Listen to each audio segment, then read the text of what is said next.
Graça e paz.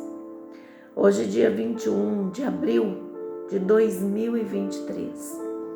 Até aqui nos ajudou o Senhor.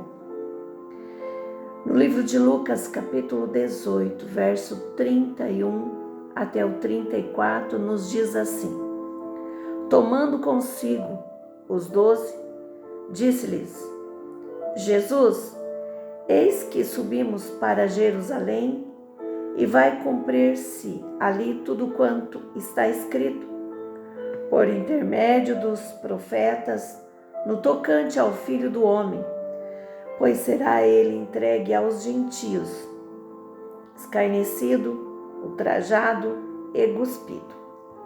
E depois de o açoitarem, tirar-lhe-ão a vida, mas ao terceiro dia ressuscitará. Eles, porém, nada compreenderam acerca destas coisas, e o sentido destas palavras eram-lhes encoberto, de sorte que não percebiam o que ele dizia. O título da nossa meditação hoje é Falta de Entendimento. Confesso para vocês que a minha voz hoje está um pouquinho diferente, né? Ontem, pela manhã, eu estive tomando soro na saúde, né? Fiquei lá um pouquinho de molho, a pressão um pouco baixa, mas estou aqui para a honra e a glória do nome de Jesus, do Senhor Jesus, falando com você, meditando com você na palavra do Senhor, que é de extrema importância para a nossa vida. Não podemos deixar de meditar nas coisas do reino, nas coisas dos céus, porque a minha esperança, a minha confiança é ir morar com Jesus. Pois ele diz na tua palavra que ele foi para os céus preparar lugar para nós, e ele vai voltar nos buscar. E aquele que aceitar o Senhor Jesus como único e suficiente Salvador, vai com ele. Então eu tenho convicção disso, porque eu o aceitei. Em nome de Jesus, vamos para a nossa meditação? O sofrimento e a morte do Senhor Jesus são objetos de contemplação, de valor inestimável para os nossos corações. Não podemos encontrar nada que se compare a eles. Mesmo assim, descobrimos nossa falta de compreensão espiritual. Precisamos nos perguntar então por que aqueles que seguiram o Senhor tão de perto aqui na terra tinham tanta dificuldade em compreender. Ele havia anunciado aos seus discípulos que se cumprirá no Filho do Homem tudo que pelos profetas foi escrito, mesmo até a sua morte e ressurreição. Quão claras e compreensíveis são as palavras do Senhor. 3 vezes ele falou aos 12 acerca de sua morte, a qual havia de cumprir em Jerusalém. Lucas 9:31, Marcos 8:31, 9:31, 10:32 ao 34. Eles entenderam agora. Eles entenderam o que aconteceria com o seu amado Senhor e com eles mesmos. Os versículos de hoje mostram que não coube a uma mulher, Maria de Betânia, expressar os sentimentos corretos para com o Senhor de uma maneira adequada. Como deve ter afetado ao Senhor que seus discípulos não conseguiram entendê-lo? Não achamos a declaração final dos versículos de hoje, formulado de 3 maneiras diferentes, profundamente comovente. Mas até que ponto somos realmente afetados pelos sentimentos do Senhor, Jesus, nestas várias etapas de seu caminho de sofrimento, nós podemos complementar a nossa meditação com a leitura de Atos, capítulo 5, do verso 12 ao 28. A palavra do Senhor, Atos 5, do 12 ao 28, diz assim: muitos sinais e prodígios eram feitos entre o povo pelas mãos dos apóstolos, e costumavam todos reunir-se de comum acordo no pórtico de Salomão. Mas dos restantes ninguém ousava juntar-se, porém o povo lhes tributava grandes admirações. E crescia mais e mais a multidão de crentes, tanto homens como mulheres, agregados ao Senhor, a ponto de levarem os enfermos até pelas ruas e os colocarem sobre leitos e macas, para que ao passar Pedro, ao menos a sua sombra lhe projetasse em alguns deles. Afluía também muita gente das cidades vizinhas a Jerusalém, levando doentes e tormentados de espíritos imundos, e todos eram curados.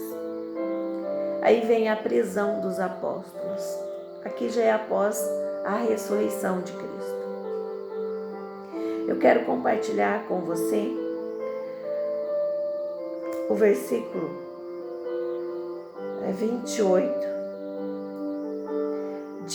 dizendo expressamente: vos ordenamos que não ensinasseis nesse nome, contudo enchestes Jerusalém de vossa doutrina, e quereis lançar sobre nós o sangue desse homem. Os apóstolos foram presos e eles foram proibidos de falar do nome de Jesus, porque eles, à época, os capitões, o capitão lá do templo, que foi responsável para prender Pedro e João, é isso mesmo, Pedro e João,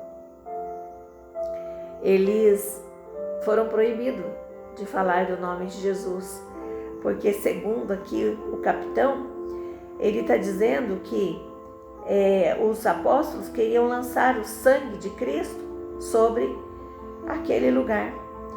Então Pedro e os demais apóstolos afirmaram: antes importa obedecer a Deus do que aos homens. Fecha aqui no 29. Apesar que a complementação da nossa leitura é do verso 12 ao 28, mas eu quero fechar aqui com o 29. Então,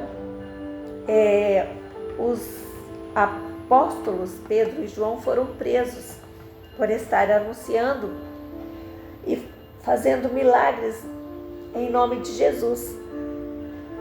E quanto à nossa leitura aqui, que antes de morrer, Jesus estava com os seus discípulos, veja que ele chamou os 12, tomando consigo os 12, disse-lhes: eis que subimos a Jerusalém. Então Jesus, falando ali da morte do Filho do Homem, falando de que ele cumpriria o plano de Jesus Cristo, o projeto de Jesus Cristo para a salvação do mundo, os apóstolos, eles não entendiam o que Deus, o que Jesus estavam dizendo a eles. E hoje nós também nos encontramos em um momento semelhante.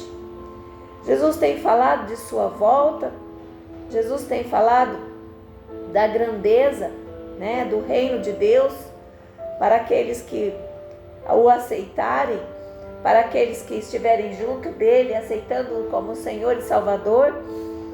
Hoje, mas o que as pessoas preferem? As pessoas preferem viver na vontade da carne, na ilusão da felicidade, na ilusão de ser feliz no final de semana, bebendo, comendo, se prostituindo, usando drogas. Então eles estão ali satisfazendo o que? A carne. E nós que estamos com Cristo, nós estamos fazendo a vontade do Pai, né? Satisfazendo o Espírito, porque o Espírito milita contra a carne contra o Espírito. E a vontade da carne muitas das vezes prevalece sobre muitas pessoas. Muitas pessoas. Então é difícil a pessoa entender que estar do lado de Jesus, estar com Jesus verdadeiramente no coração, né? É entender que nós precisamos alimentar a vida espiritual. Precisamos militar verdadeiramente contra a carne. Para isso nós precisamos ser mais que vencedores em Cristo Jesus. De fato, abrir o nosso coração para Cristo e militar verdadeiramente contra a carne. Porque quando nós estamos conhecendo a verdade a cada dia, a cada momento, nós estamos livres. E nós vemos que não somos presos às coisas deste mundo, mas sim estamos com Cristo. Estamos literalmente ligados a Deus, nessa oliveira verdadeira que é Cristo. E nós precisamos mortificar a carne, porque tudo da carne é passageiro. Muitos se embriagam para esquecer problemas. Quando nós estamos com Cristo, nós não precisamos nos embriagar de vinho, de bebida alcoólica para esquecer os problemas. Deus nos ajuda a superar o problema. Deus nos dá força para remover o problema. Ah, meu amigo, minha amiga, como é bom estar em Cristo. Como é bom estar em Cristo. Como é bom estar em Cristo. Às vezes passamos por certas lutas, tribulações, por cada situação, seja ela na vida financeira, na vida amorosa, na vida como mãe, na vida como pessoa que trabalha fora, né? Na doença. E quando você vê, poxa vida, eu passei por isso. Nem parece que eu passei por isso. Sabe por quê que nós passamos por certas lutas, certas dificuldades? Porque o Senhor nos auxiliou, o Senhor nos ajudou, o Senhor nos moldou verdadeiramente para passar por essa luta. E aqui estou novamente. Aqui você está novamente. O Senhor te fortalece, a graça de Deus te basta, né? É maravilhoso estar em Cristo. Não deixe que os momentos de prazer venham tirar você do contato com Deus. Seja forte, seja corajoso. Diga não hoje. Diga não amanhã se for preciso. Você já disse não ontem, amém, glória a Deus. Hoje diga não de novo. Pede ajuda de Cristo. Pede entendimento a Cristo. Não deixe que a falta de entendimento venha te cegar, venha te paralisar. Se você não está entendendo os mistérios de Cristo em sua vida, peça ajuda a Ele. Faça uma oração simples, singela. Clame ao Espírito Santo de Deus que Ele vai te ajudar. Leia um versículo somente para você entender a grandiosidade do poder de Deus em sua vida. Comece lá no livro de Eclesiastes. Comece no livro de Provérbios. Comece no livro de Romanos. Mas comece. Deus te abençoe. Guarde essa palavra em seu coração. Medite nisso, pense nisso e viva o amor de Deus hoje, enquanto há tempo. Que Deus abençoe você e que Deus abençoe a sua família. Em nome do Pai, do Filho e do Espírito Santo. Amém.